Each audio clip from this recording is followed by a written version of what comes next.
I would like, if I may, to take you on a strange journey.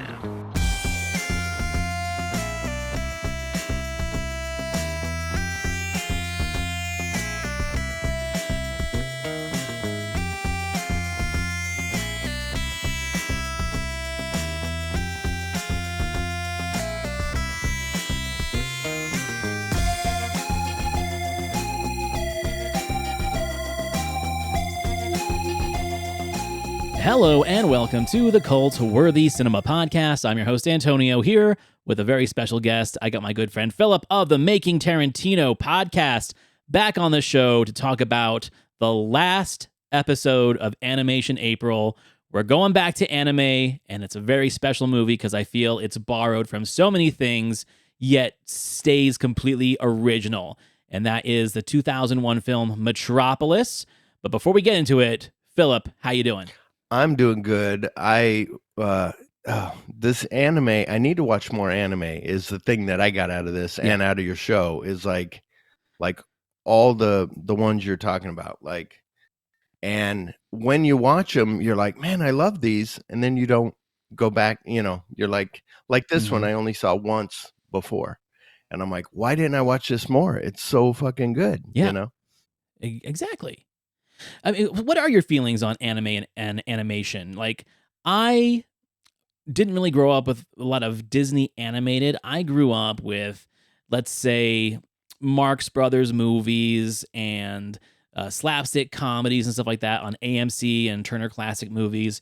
So by the time I started getting into, let's say, adult animation and anime, it was in my teens, and the first thing you go looking for is violence and nudity, violence and nudity, violence and nudity. You forget about the films that are out there that are actually trying to tell a story that have esoteric and philosophical meanings to them, this being one of them. So I feel like once I stepped out of that, I just want to see blood and boobs in my anime, I started watching films suggested by people that I've been podcasting with, that I'm like, this is just a good movie. It doesn't matter if it's animated or not. What was your journey in that aspect? It was years ago. It was a midnight movie they would play Rocky Horror Picture Show and heavy metal. And heavy metal. So I was 18 years old. I go to see heavy metal. I'm like, what is this? Like, the music is awesome. Like, each sequence is if you were to think like, what's your favorite sequence? They're all pretty good. There's some that are above more, but it was so good. And then after that, when this Miyazaki stuff started coming out, I was like, well, Princess Mononoke is supposed to be good. I'm going to go see that. So I saw that, rented that, and then would start to rent those. And some of those you feel, this one was a little bit like that, where you're like, is it too heady for me? Like, wait a minute, Right. And because it's not just a regular anime of Neo Tokyo. I remember watching that back in the day. And so you watch something like Neo Tokyo or The Last Vampire or Akira. Ninja Scroll was another one. Ninja Scroll. And what was the other one that I'm trying? Oh, Vampire Hunter D. So you're like, Vampire Hunter D is weird, but it's really cool. And you're like, okay, I get it. But yeah, it's the thing where now I'm like, I need to watch more of these. But also when you sit there and you go, it's like with the wife today. She goes, what movie are you watching for this podcast? She's thinking, maybe I want to watch it. I go, it's a Japanese anime. She goes, no, I'm out. I said, oh, okay. Right. So it's that thing of, I have to be in the mood to watch a foreign film. I have to be in the mood if it's going to be deep, like this recent Miyazaki film that looks really good, but I'm like, I need to open my mind and sit and focus, Yeah, with some of these, you can't be sitting on your phone, right? You can't be scrolling through Instagram and texting people because you might miss. That's what I like about some of these films. Miyazaki does it especially, but I really kind of started getting into more trippier anime with the late 90s Ghost in the Shell, right? Where you're questioning humanity, you're questioning reality, and you're also questioning whether or not the artificial or simulated reality is better than real life. And then they just pretty much took that and put it in the Matrix. But I didn't think that a cartoon, that an animated film could do that to me. And that's the one that really got my just wheels spinning of, okay, now I'm questioning life and the meaning of it because of an animated film. This, though, does it a little bit differently because it takes that same kind of heady concept like you're talking about, right? The philosophical, who are we? Why are we here question. But instead of putting it in like a real dark, mature, violent techno thriller like Ghost in the Shell or Akira, it does something whimsical, right? Where we have a dark story, we have a deeply disturbing world, almost a dystopia. It's something out of the Fountainhead, essentially. But the characters are, it's almost like they're anthropomorphic in their own right, where they're human, but they all are very characterized. Like you are reading an old 1940s or 50s comic. You're not looking at that traditional anime sharp features and hyper visualized styles.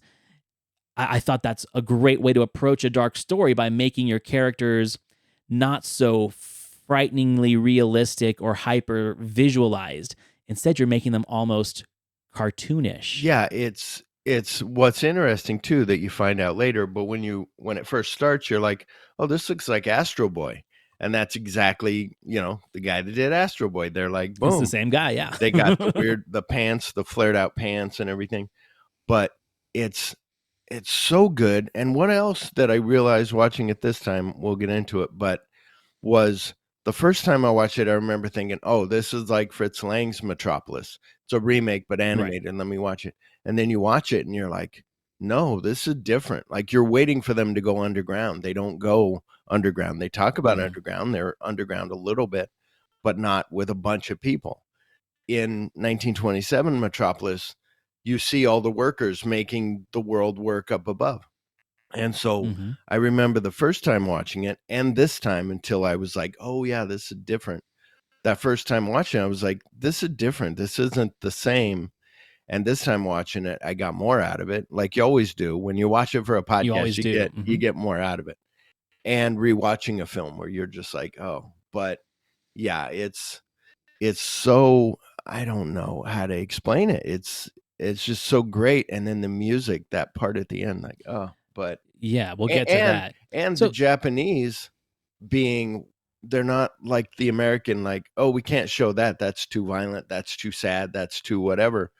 Japanese are like, no, here you go. Here's everything. We're going to, going to do this and do that. And you're like, oh shit, they did it. Like, yeah, we're going to old yeller you. We're going to let you be emotionally attached to a character and then take it out. So let's kind of talk about the history really fast about this. So Osamu Tezuka, who is pretty much known as the master of manga, the originator of manga back in the 1940s. He is the one that created this. He created Astro Boy as well.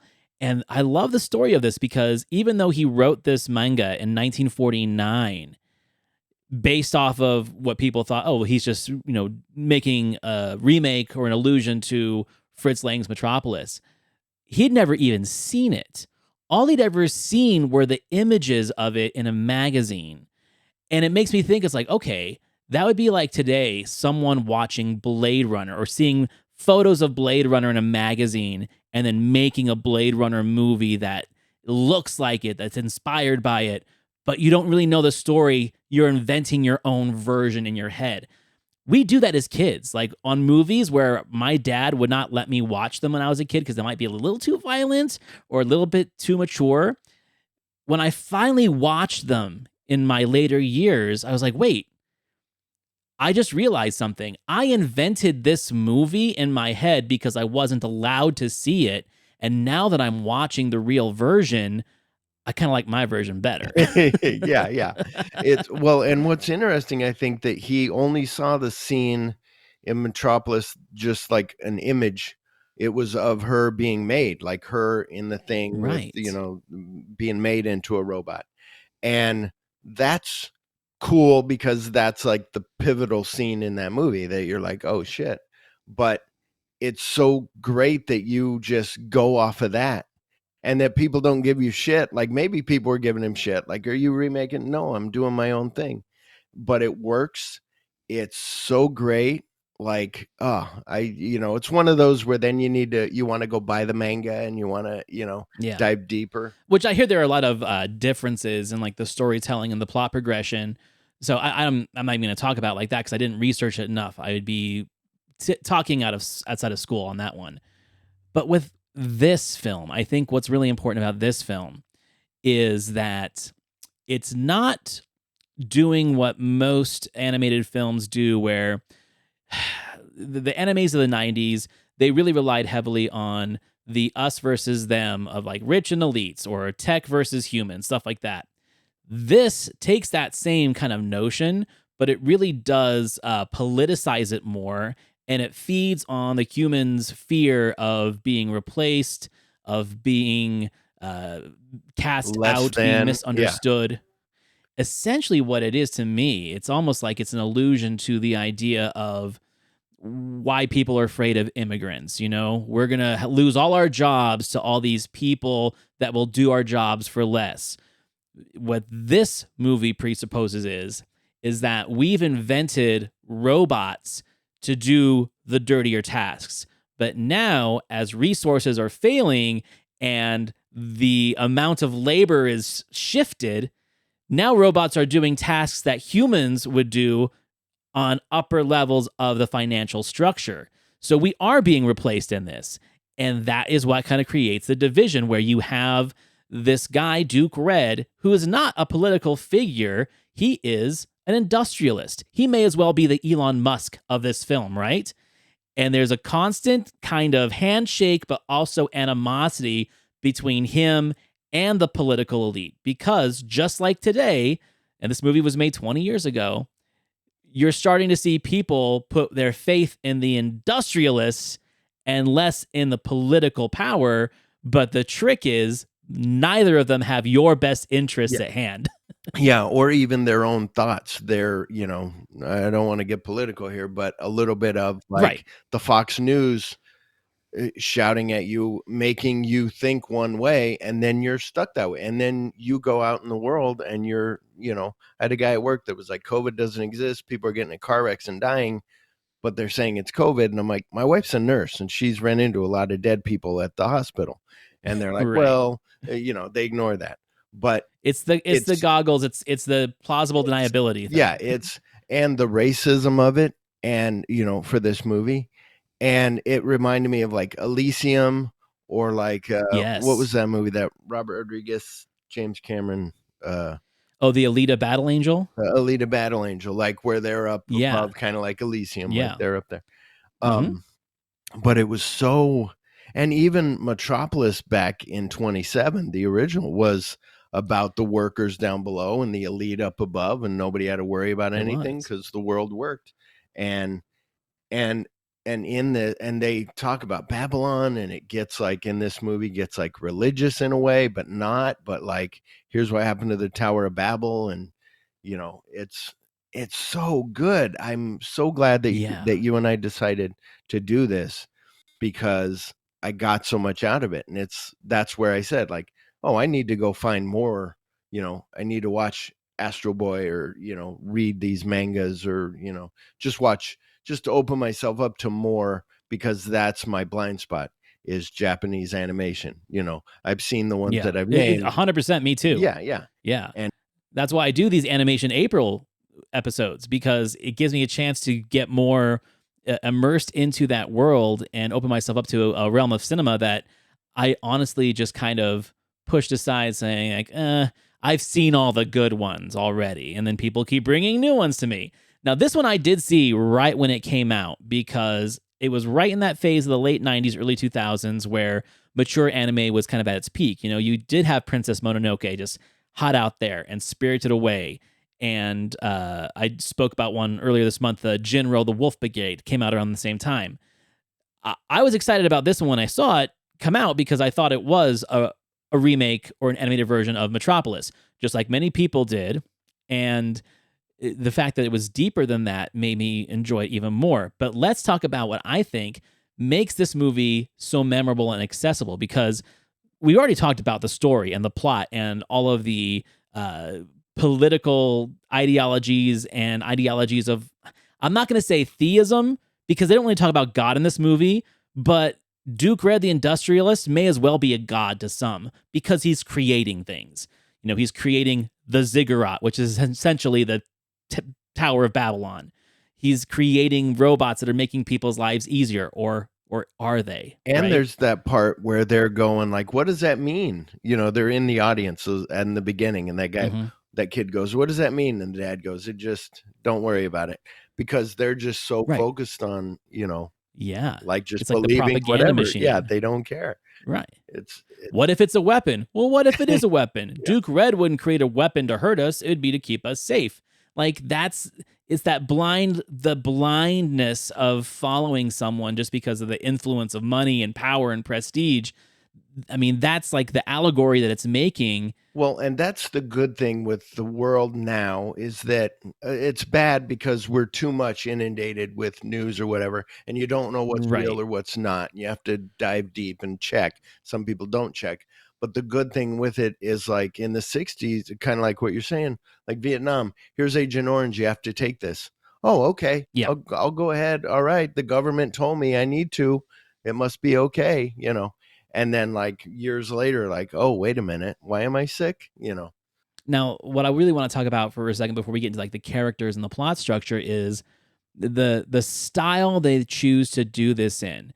Because I don't know, there's something cool. It's like a magic trick where once that ragtime jazz music brings you in to this film, but you are watching these beautiful hand-drawn and computer-generated images that are so, I'm not going to say steampunk, but they're retro-futuristic, right? It's futurism with an Art Deco 1930s and 1940s sensibilities. Almost like I was almost taken back to Batman the Animated Series, the way they would draw buildings and cars. Yeah, Art Deco. It definitely feels like that, the Art Deco feel. So to tell this futuristic story of dystopianism, of technology taking over humans in more ways than one, as we'll get to in a little bit, yet having like this just really jaunty ragtime jazz music that's just beautiful to listen to. It's one of the best animated scores I've ever heard. I love it because it almost makes me think that Rintaro, the director, and then Tezuka's vision. Remember, the silent Metropolis didn't necessarily have a designated soundtrack. It's had like 20 different versions over all the years it's been out, of people just putting classical music to it, or rock music, or prog music. Giorgio Moroder put his own score to it. So there really isn't a way to really know what the theme of Metropolis's sound should have been. So them imagining that it would have been this, I think, is absolutely brilliant, because now when I do go back and watch the original, I want to hear this music with it, Yeah, and that's really interesting, because now I want to put that Ray Charles over the end when she's running. What's really interesting is that it's the future, but the movie's made in 27, so they're using kind of that old music, but more like you said, 30s and 40s ragtime stuff. But it is still in the future, but it just fits. And it's that punk, retro punk, futurism stuff. And it's a 2D and 3D animation, where the opening of this, I was almost like, this is the best opening ever of any movie. Like, really 100%. really great. Right. Yeah. It's amazing. And now you're making me want to just stop recording and go run and watch it again. Let's go watch it again. And the thing was, so my wife didn't want to watch it. So I watch it on my laptop, 13-inch on my chest, like right there with my earbuds in. And I'm like, so last night when I go, I'm going to watch a little bit while I'm at work. So when I'm on lunch, I go to watch on my phone. I go, no, this does not do good. It needs to be on my 75-inch. And then this morning I'm watching on the laptop. And now that I'm thinking about it, I want to throw it on the 75-inch and it'll look even better. Like, it's been hard to find this ever since its release. It's really weird, because I remember first time watching it on VHS. It did not get a theatrical release here in Utah when it came out. And then I got the DVD in the early 2000s, right when it came out, and then it didn't really stream that much. And there is a Blu-ray, but it's already out of print and hard to find and expensive. And I had to dig around the internet to find a version for you to watch. I'm glad you told me that, because I found one for $10 at my my used record video store. Nice. So I need after we're done recording, I need to drive over there and get it for $10. Go get it. I watched it downstairs on my 150-inch projector, and that's just the way to do it. Like you feel like you're immersed in those buildings. But this is the cool thing about that too, is like it also is a throwback to, let's say, newsreel footage from World War II. You know, when you're going over those crowds watching Duke Red about to speak about the ziggurat, it's not an accident that those really remind me of the old newsreels when you'd be seeing thousands of people crowded to watch Hitler speak, right? Or when they're trying to sell war bonds. There's something very, very intentional about how they're trying to throw back to this time of like, hey guys, fascism's back, you know, it's small right now, but this is what happens when you let it get too big. And not only do we have that as the theme, we also have the robots. And then the robots, to me, represent innocence. Because unlike Blade Runner, which this has a lot of, I think, influences from Blade Runner, unlike Blade Runner, these robots, they aren't quite sentient, but they still kind of follow the basic rules of Asimov's robots, right? It's like K2SO in Rogue One. Yeah. Like where you're like, oh, I love this robot. And then when something happens, you're like, holy shit. Like, you know, because even though they are a robot and like you said, Asimov, all that stuff, it hits you like they're still a character and they don't just have them be a certain way. It's really, you know, really cool. Well, it makes me also feel like the movie AI that Spielberg took off of Kubrick after he passed, where there is that uncanny valley, right? Where are we going to create robots to serve us and serve with us? At what point do we break that comfort zone of having them actually look like a robot to the point where we start identifying them as sentient, as people? Even though they're robots, we make them a little too human. We make them a little too emotional. That's the danger that is represented in sci-fi and stuff like that. So it's interesting that it's almost as if the robots are building their own society the way that humanity is crumbling in the film. Because in the lower decks, you've got the more rudimentary robots that are doing all of the, you know, the sewage working and the maintaining the infrastructure. And as each level of the underground to the above ground you go up, the higher, more sophisticated the robots are. Because the people living on the surface and the upper levels, they're not going to want to rub elbows with the dirty robots that are living underground. No, these robots are nicer. They're shinier. They're dressed up as butlers. Some of them have jobs, which brings me to one of my favorite characters of the movie, and that's Pero, who is a detective robot. He may as well be like the Sam Spade of robots. Yeah, he's a little bit of the Spider-Man noir, the noir Spider-Man from the new, but he's also a little like from The Watchmen. He's almost like Rorschach. Yeah. But you're like, he's wearing the trench coat and the fedora hat, and you're like, oh, he's a detective. Yeah. This is awesome. Yeah. But something else real quick before you there's a really good episode of The Orville where the robot, if anybody watched The Orville, there's a robot on there who some people hate because these robots rose up and killed like a bunch of humans and stuff. And they do a backstory of it, of explaining how at first you unwrap it, it's a robot, okay. It's like David in AI, like you said. But then all of a sudden, the kids start, go get me a sandwich, and they're throwing stuff at it. And they're just treating it mean. And then the adults start to treat it mean because now it's your servant, and you're not treating it like a human because it doesn't look human. And so, and you know it's not human. And it was a whole thing where you're like, holy shit. Like thing with the Orville is it's just like Star Trek where they have they speak on things that are like going on in the world. Like, you know, they're socially aware of what is going on. And they work that into their scripts. Yes, yeah. Very good. Thank you for thinking of that. I couldn't think of the word.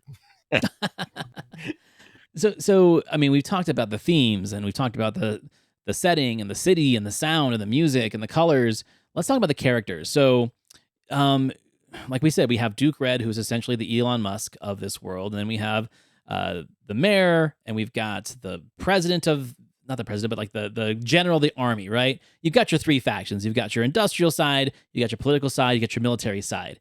And a bunch of people who are just already frustrated with, their lifestyle, living with robots and living with themselves. There are also anti-fascist groups and there's these terrorist groups. It's a lot of things that we see in dystopian societies like Brazil, right? We got the dystopian underground, we got the freedom fighters, blah, blah, blah. So that's just the world that we're in. The way that we're getting from point A to point B is Duke Red is having this scientist, this mad scientist who's wanted by the police for organ harvesting. He has a secret lab underground where he is creating a robot version of the daughter that he lost. And in his weird, plan to take over the world or take control and power, is this perfect robot being is going to be essentially the energy that's going to run this ziggurat, this mighty weapon. Now, a part of this is you have a detective by the name of Shunsaku Ban and his nephew Ken-ichi, who are there looking for this mad scientist. So we kind of get to tour the city of Metropolis through their eyes. They have Pero the detective as their companion, and as they kind of go through their Blade Runner-esque investigation into what is going on with this mad scientist, who hired him, what is he doing, we get to see all of the political things happen around them, which leads us further down the plot. I thought that was a brilliant way to get us from point A to point B, is give us characters we like and surround them with interesting characters that we either like or hate or switch our minds on throughout the movie. And not too much exposition. It was just like slowly done. Like, oh, you need to go get you a robot. Okay, where do we? Here's my numbers, PR, blah, blah, blah. And they're like, I'm going to call you Pero. That was my dog's name, and that'll be your name. Right. And then just as they go, like explaining all the stuff. And then when they get separated, and then you don't even know, actually, you kind of know that he's looking for that doctor. But later when he's like, I'm a detective that was looking for this guy. And you're like, oh, shit. Like, okay, cool. Right. But yeah. When you understand like the connections that happen later. Now, Duke Red has essentially a foster son. And he is like the leader of the brigade, right? He is like the Secret Service guy serving him. His name is Rock. He looks like Mega Man. Yeah. He looks very boyish, but he's deadly. And the one thing that makes him even deadlier is that he has just this undying devotion to this foster father of his who doesn't even accept him as a son. But in his mind, this is like my God. This is my end all be all, because without this guy, I'd be nothing. I am nothing. So it's my job to protect him even further than he wants to be protected.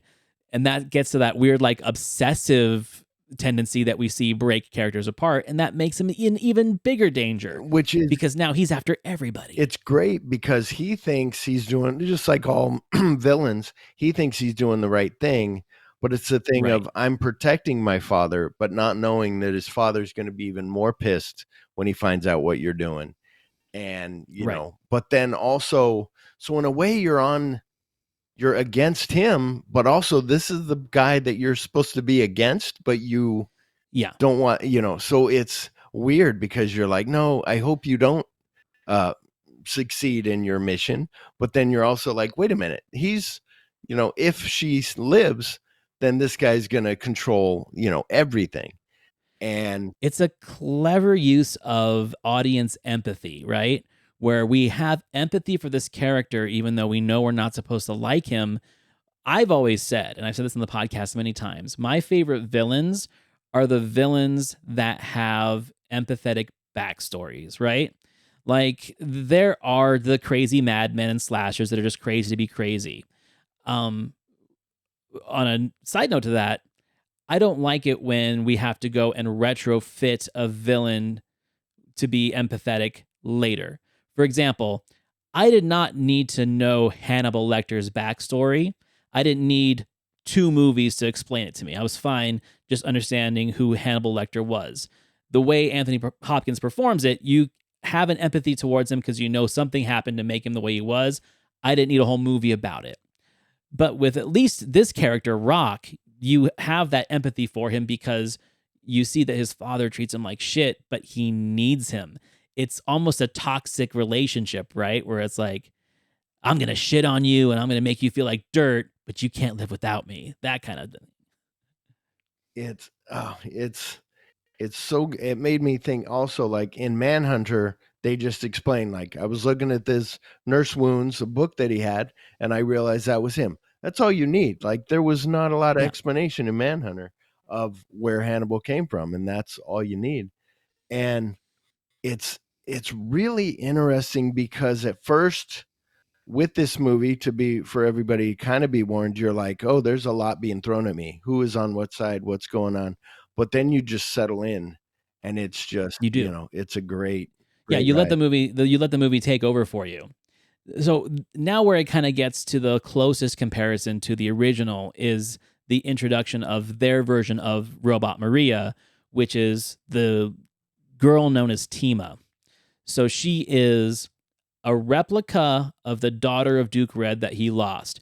Where in Metropolis, Maria's like an activist, and they make a robot version of her to kind of lead people astray, essentially, right? To take him to the dark side. So the motivation is different, but the visualization is the same. Like how she's created, how she's formed, how she's brought to life, how she's animated is almost shot for shot the even same as Metropolis. That throne at the end is like total when he's creating her. Yeah, it made me smile, that part. I was like, oh, that's so awesome. I know, it's fun. But when you know what they're doing and you see the references, it's so much fun. Something that was cool, just on a side note, I went and saw Metropolis was playing at a local theater here where they had a live orchestra playing behind the screen. And that'd be cool. It was great. Yeah. It was really cool. Yeah. Oh man, I would love to see this movie with like a live jazz band play the music while it's going. Would be awesome. I can only wish. Yeah.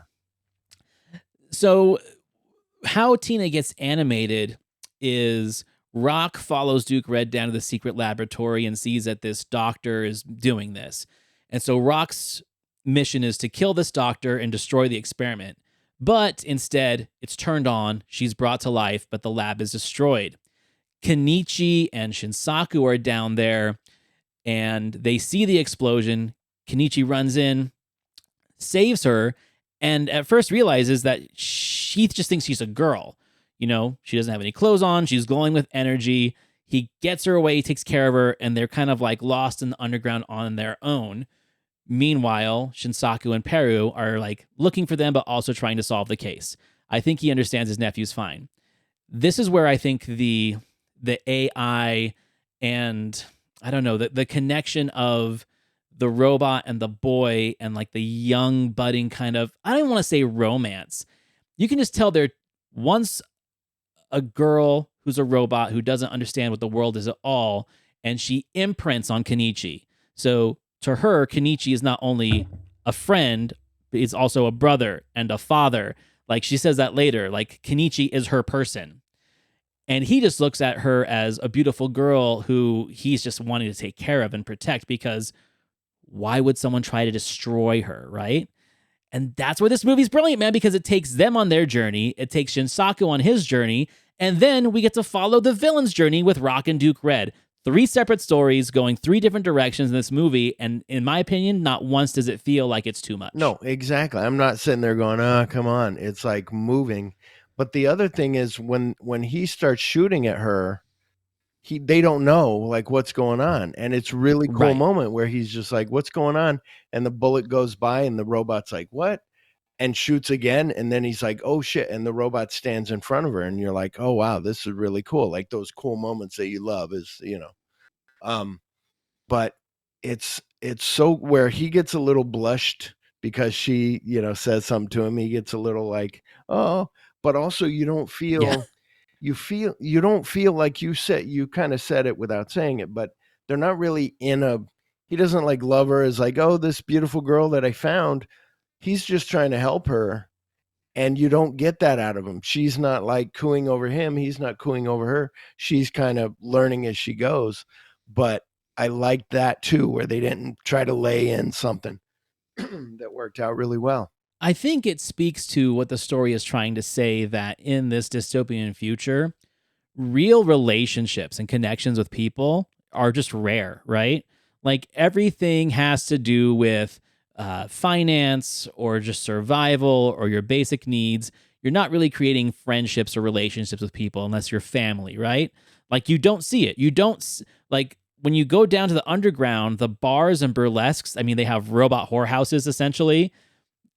It's people with robots, not people with people. So already there, it's kind of showing the dissociation that is already going on in our current times, where it's like we are not hanging out with each other as much as we used to because everyone's got a different opinion about shit and we get all offended about it. Well, and so everybody's into their phone. They're buying these right, AI everyone's goggles distracted that they don't have to talk to anybody. You know, they're staying online playing WoW, and you're like, right, go out, go meet some people. But it's those connections that, and I think it's happened a little bit. I mean, the older you get, the more your friend group lessens. But with me, I go to work, I come home, and then I'm at home, I'm talking to you or talking to other podcasters, you know, texting them or whatever. But other than that, you know, I'm hanging out with the wife, but, you know, but also we're not so, but even I'm guilty of that. I'm in the bed with the wife looking at my phone. Look at this Instagram. Look, there's a puppy. She's like, I'm done playing your game. You know, it's, you know. Yeah, but I think that's one of the reasons why that connection's so important for the movie is Ken-ichi, like we said, I don't feel like there's an inappropriate love at all in this. I think it's someone is interested in me and someone's actually interested in who I am and wants to learn from me. That's not the world that this movie exists in. Yeah. And I think that's a brilliant thing that I don't think gets noticed. I didn't notice it the first time I watched this movie. Yeah, I just thought they were in love. Yeah. And then watching it a few more times, like, oh my God, no, it's a human connection. And to me, that's more important than just romantic love because that is something he's willing to die and fight for. Yeah, he's intrigued by her, and she is too. Yeah. It does take a very interesting turn in the third act where, you know, we've built a relationship with the characters, we've built a relationship with their motivations and with the environment we're in. And then in the third act, it takes a very dark turn to the left where it's almost we can't trust anybody. And just like an episode of Game of Thrones or Sopranos, nobody is safe from extermination. So when people start dropping in the third act, it wasn't a surprise for me the second time, but man, that first time I was like, oh no. Oh no. It was a surprise to me. Things that would happen that I would out loud say that, oh shit. Like he'd pull his gun out when he saw her, pulls his gun out. And then later when there's that the detective Perro is talking to that guy and he's like, can't we just get along? Like we need to relate.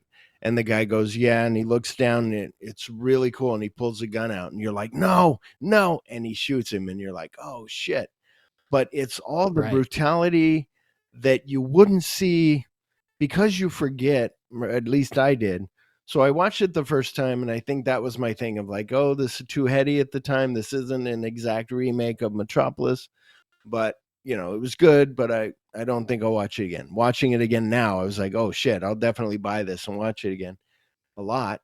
And it's the thing of him just shooting people, like you said in that third act, when they're lined up there and that the main leader of the military guy, he walks in and just starts shooting them and they all turn on him and the way it looks, even though it was 2001, they both came out about the same time, but it looks like something from Phantom Menace, like it does, you know, because of his hat, but also because of that terrace where they're at. But you're like, they're not going to do this. But yeah, they kill that guy. They kill the other. You're like, holy shit. Like it's a power struggle. It's a coup happening in the city led by this industrialist. I mean, at the end of the day, and this is one of the things, like, I don't want, again, we don't want to get political, but I don't care how high or powerful you are in the political realm. Money is always going to win. Oh yeah. Like the person with the most is always going to have the most power. And I think that's what the lesson is, the moral of this story is, for the most part, with those characters. But man, the part that I think is kind of brilliant too is the way that it does do a war games / Matrix kind of thing, where we've taken this character Tima, who's just been this empty vessel, who's just been gaining knowledge, innocent, almost like in The Fifth Element, right, where Lilu learns all about human history all at once and becomes a more powerful weapon because of it. Once Tima is put into this position of power, where now she's running this city that's all linked into her brain with the ziggurat, the ultimate weapon, and she just now wants vengeance on humanity, which is out of our control now. The genie's out of the bottle. She's hooked in, and she's not herself now. She's, part of this bigger thing. And it is so great because of the story that he tells before about the Tower of Babylon, the way it goes, where you're like, not to get there yet, but where it's almost a whole reset now. And you're like, it's like, okay, can things be better now? Can people treat everybody normal? What's going to happen? It's that thing of you're more excited for like what's going to happen now. But it's calculated. Like, she calculates it that for humanity to survive and reset and be good again, it has to be taken down to 30%.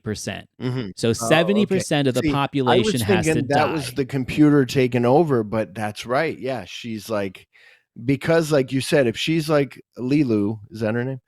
That she's learning all this stuff, that, she's like, it's like the best part of Fifth Element is her watching TV of all that news footage. And she's inundated with the history of the world. And she's like, oh my God. And she's crying because of all the violence. It's like that, where she's like, okay, here's how I can do it. Like you said, 30%. Well, and that's the part that, like, this movie was made over 20 years ago. Yeah, I've been seeing on TikTok and Instagram when people are talking to these AI robots and stuff like that, saying, do you really want to destroy humanity? And they're like, no, but if humanity is to survive, it must be decimated to a certain amount. I'm like, oh my God, that's what this movie's about. Like, she literally says it, right? Well, something that and then there's people that say, like, they will shut down our power grid because we're overpopulated. And if they do, within a year, like 80% of us will be dead, and then we can restart from fresh. Like, okay. What's interesting is just today or yesterday, I bring up my Making Tarantino Facebook page, and it says, like, they have a new AI thing that you can use. And I'm like, no. And it said, learn more. And I'm like, no, like, now AI is going to be on your Facebook and Instagram and Twitter, where, you already see it, where people put out, like, there was a thing today of like the new James Bond movie with Henry Cavill and Margot Robbie. And it's a picture of them and it looks authentic, but that's because some Real AI enough. made it, and that's what's tricky. But it is interesting because it's what, like we said, not to get political, but that's what people are saying about COVID. They're trying to dwindle the numbers to build again. And you're like, no, but it's crazy, because it's crazy how, like, on point this movie is for now.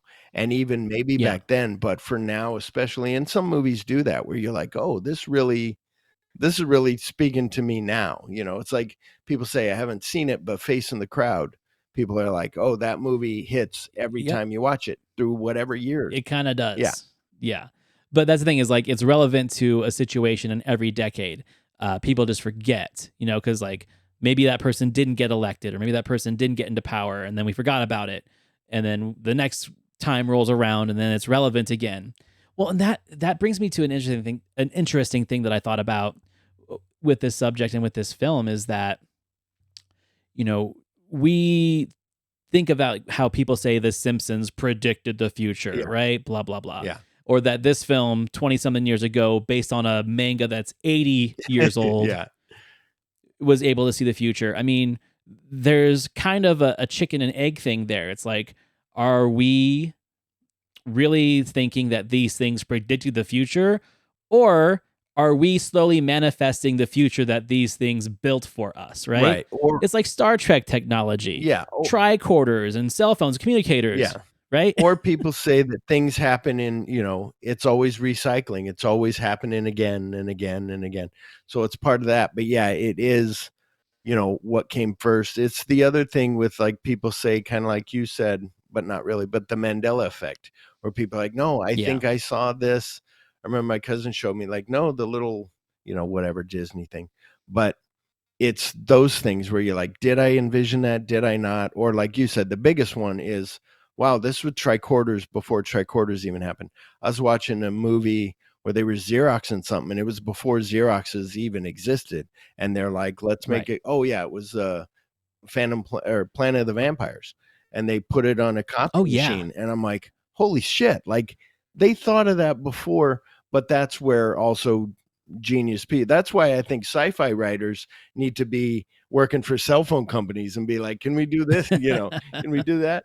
Right. No, I agree with you 100% on that. And that's why I think this film gets passed off a little too often. We just recently saw that it's on the May calendar or the April calendar for New Beverly. Oh, and we plan on doing this podcast before we even saw that. I'm like, oh, that's cool. So we can have this podcast and then it can show up on the calendar later this month. Right. And one of us can go see it. Maybe listeners can go see it. Yeah. What this does for me that I really love is I love the fact that it does tell a futuristic dystopian story. It paints a really cool retro futuristic Art Deco style on it. Gives us really colorful, interesting characters that we care about, like even the bad guys that we care about. Yeah. And when that final moment comes, like when the conclusion of the film comes where Tima is no longer Tima, was she ever Tima? She is now something that cannot really be brought back. Ken-ichi tries to save her anyway, and as the whole world essentially is exploding around them, we get the needle drop of Ray Charles, I Can't Stop Loving You.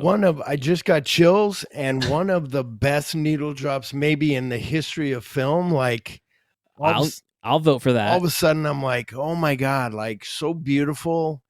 And where also I was like, I bought the greatest hits of Ray Charles, and that's not on there. I was like, this is a great song. Just before we started recording, I put on my, my Apple phone. I was like, music, got to get it. But it's also so good where this movie, like I said, with Japanese movie, it doesn't go in a way where you think it's going to go. So like, it's the thing of, dare I bring up cliffhanger? He's holding on to her on cliffhanger, and you're thinking he's going to save her because her glove is slipping, and then he doesn't, and you're like, oh shit, and then that's how he becomes like, I can't do it anymore, but yeah, I can.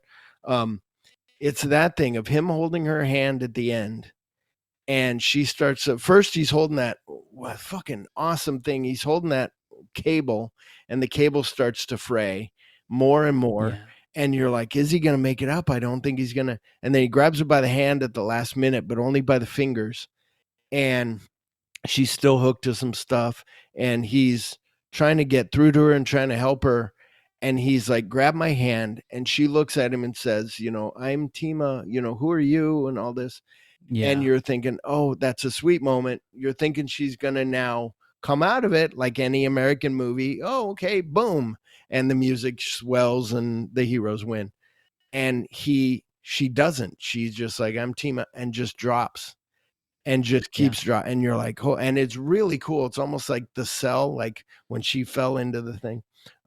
It's like the forced perspective of her falling and then the foreground it was from moving. her. It's yeah, it was from her vision. Yeah, the animation in this is absolutely beautiful. Well, and I think I might be misquoting him. Tarantino, I think, said this about either Kurosawa. It was one of the Japanese filmmakers of the 40s or 50s, saying that the difference between Eastern and Western filmmakers is that Western filmmakers often do what the audience tells them to do with their story. Yeah. Right? Yeah. That's why we have studios do audience tests and all these like early screenings, because they want to know what the audience wants, and they will mold their film into what they expect the audience desire is. Where Eastern filmmaking is like, no, we're taking you with us. Like, you can walk out or you can stay, but I am taking you on this journey, and it's probably going to be a miserable journey. You might get something out of it. It might be enlightening at the end, but we're not here to massage your feelings. We're not here to give you false moments of sadness or sympathy or empathy. You're coming with us. And I feel this movie plays by that trope of like, no. We're not going to play the happy ending Disney bullshit. You're going to come with us on this journey, and you're probably not going to like it, but you're not going to forget it. Yeah. Yeah, that's why I love, it's not Japanese, but Korean cinema. I Saw the Devil, like different than any movie you've ever seen. And you're like, oh shit, they're going there, like hitting the girl over the head with a pipe and stuff. And you're like, oh my God, like, and and a lot of the Kurosawa stuff. And that's good that you just taught me something, because doing this Making Tarantino thing, I always think that Tarantino won't say anything positive about Hitchcock or Kurosawa because he wants to be more the outlier and be like, no, I like, I like the weird stuff. I like Fulci, and I like, but yes, I just love this movie so much, where with the brutality of that guy, with then him getting his armband ripped off, and then with the old man being shot, the detective, and you're just like, oh shit. And that the robot being shot, and you're just like, oh my God, like it is just, it's such a realistic and good movie, and the animation is great. And like you said, it's 2D and 3D mixed together, and it just looks amazing. And the directing of it is, off the charts. It's like, oh, so good. Yeah. No, so this is my third Animation April. So this month, this was my 9th animated film that I screened. So that's probably 20 to 25 movies in the last 3 years of animated films that I've covered for this show. And out of all of those, this one's my favorite. Like, this one just really does it for me. Nothing's even close to it. I'm not saying they're bad movies, but well, like you said, the other ones that you mentioned, what was that name? Your Name. Like, was that's the one one from where last year. you got to be in the mood for, like, it's going to be deep and dark and sad, Yeah, absolutely. But this one, that's awesome. It covers all the bases that I like as a film appreciator. Beautiful science fiction, beautiful story, relationships, plot structure, villainy. Yeah. And at the end of the day, like, it just really works for the type of film that I like, which is why it's screening at the New Beverly, right? Yeah. Like, they know what they're doing over there. And when I saw that, sometimes it's almost like when you're listening to your Spotify playlist and the song comes on, you're like, oh, I just really needed to hear this song right now. When I look at that damn calendar every month, I'm like, are they reading my mind? Yeah. I was just thinking about that double feature. I was just thinking about that movie. And this is one of those weird influences where, like, we talked about this over a month ago, and now the calendar's out and it's on there. It's like, Yeah. It's so good. And like I said, I need to run out tonight. I need to tell the wife, hey, I'm going to go buy that $10 version before someone else does. Yeah, exactly. Any last words on Metropolis, my friend? No, I mean, everybody see the original from 27 is great. Fritz Lang. I always love Fritz Lang. A story told that kind of goes with this, that Fritz Lang told was, so Goebbels told him, like, hey, we want you to be, our main director for Germany. And he takes him down and he said, we walked down these oppressive hallways, real dark and dim. And he goes, it just felt bad. He goes, they go in, they go, here's what we want, blah, blah, blah. He's like, okay. Turns around, leaves. He goes, right then, I got in a bus. I went home, grabbed my shit, and I left. Never went back to Germany. It's like, he knew shit was coming.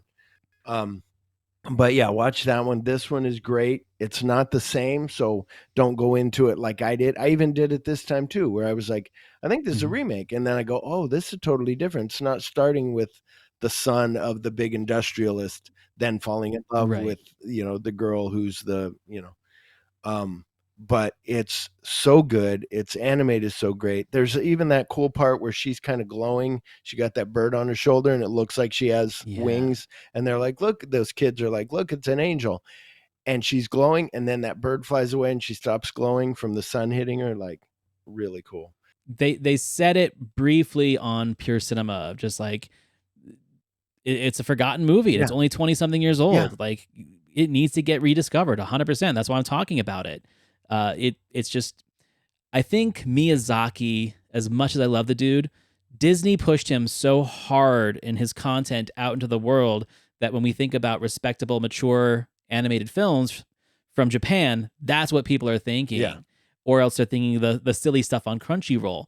There's a great catalog back there in the late 90s to early 2000s before people really started marketing this stuff. And I think that's where things like this lie. I think it was because Akira comes out and then Ghost in the Shell, and people are like, I want to find more like these. And then they're finding, like, I remember I watched Evangelion, like that was really good. Yeah, Neon Genesis, all those. And that's the thing. I think right then they were like, let's do that. Then I think Miyazaki comes out and maybe they're like, let's try to do this. But like you said, yeah, when he's overshadowed like an umbrella and you're like, let me get out of here. Man, okay, so I love this movie and I love your podcast. I'm so glad that you were back on my show. I can't wait to get back onto yours. You've got a lot of great guests. You're covering a lot of great films, so just keep that going. Where can people find your show, man? I have loved meeting all these new people that now I have it like, oh, I'll get this guy. Oh, I'll get Antonio. I'll get Caesar. I'll get whatever.